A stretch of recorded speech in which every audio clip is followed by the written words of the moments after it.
नमस्ते, प्रणाम। आप सबके श्री चरणों में सादर प्रणाम। अभी हम देखिए लेटे हुए हैं। छोटी सी गीत याद आ गया ऐसे ठंडी के माहौल में, इसलिए गा रहे हैं। सुनिए, प्यार दुलार दीजिए। आई गई बा ठंडी, आई गई बा ठंडी, अरे सुनाए साखी हो। आई गई बा ठंडी, अरे सुनाए साखी हो, अरे सुनाए साखी हो। मजबूत कारा ओढ़ना बिछौना सुनाए साखी हो, मजबूत कारा ओढ़ना बिछौना सुनाए साखी हो।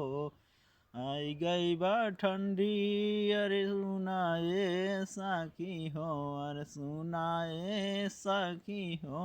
मजबूत कारा, मजबूत कारा ओढ़ना बिछौना सुनाए साखी हो, मजबूत कारा ओढ़ना बिछौना सुनाए साखी हो।